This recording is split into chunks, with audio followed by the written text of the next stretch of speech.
திருவள்ளுவரின் வழியில் வாழ்ந்து வாழ்வின் உன்னத நிலையினை அடைய திருக்குறளோடு நாம் இன்னும் இந்த நிகழ்விலே இணைந்திருக்கின்ற உங்கள் அனைவருக்கும் முதற்கண் வணக்கம். குறள் எண் 758, அதிகாரம் பொருள் செயல் வகை. ஒரு கிராமத்து இளைஞன் இராணுவத்தில் சேர்ந்தான். தனது ஒரு வருட பணிக்கு பிறகு விடுமுறையில் சொந்த ஊருக்கு வந்தான்.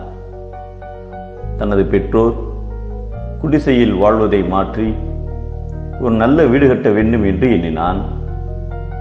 அருகில் இருந்த வங்கிக்கு சென்று வங்கி மேலாளரிடம் தான் வீடு கட்டுவதற்காக கடன் தருமாறு கேட்டான்.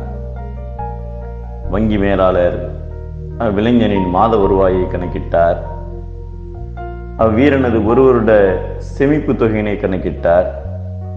தம்பி, 30 லட்சம் ரூபாயில் வீடு கட்ட வேண்டும் என்று ஆசைப்படுகிறாய்.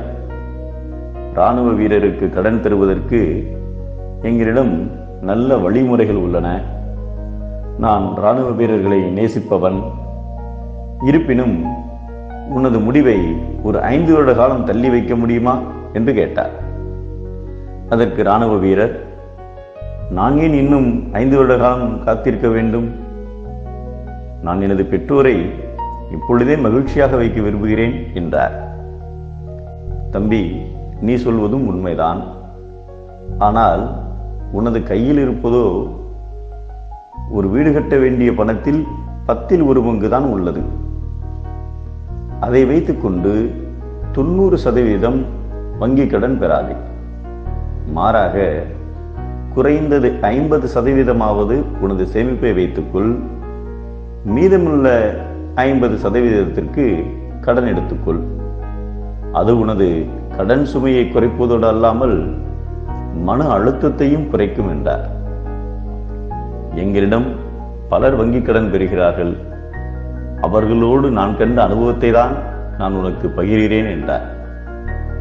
ஐயா, நான் எனது பெற்றோருக்கு உடனே மகிழ்ச்சியை தர முடியாமல் போய்விட்டதே என்றார்.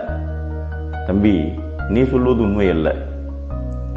அவர்கள் வசித்து வரும் வீடு ஒன்றும் அவர்களுக்கு புதியதல்ல.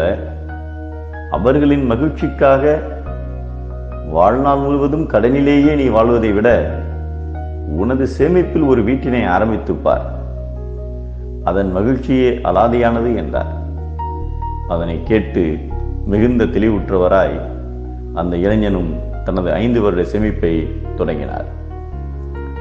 முயற்சி செய்து சேர்த்து வைத்த செல்வத்தினை கொண்டு ஒரு செயலை செய்ய முற்படுவது பாதுகாப்பான உயரத்தில் இருந்து யானைகள் போரிடுவதை காண்பது போன்றதாகும் என்பதை குன்றேறி யானை போர் கண்டற்றால் தன் கைத்தொன்று உண்டாக செய்வான் வினை என்கின்றார் நம் தெய்வப்புலவர் திருவள்ளுவர்.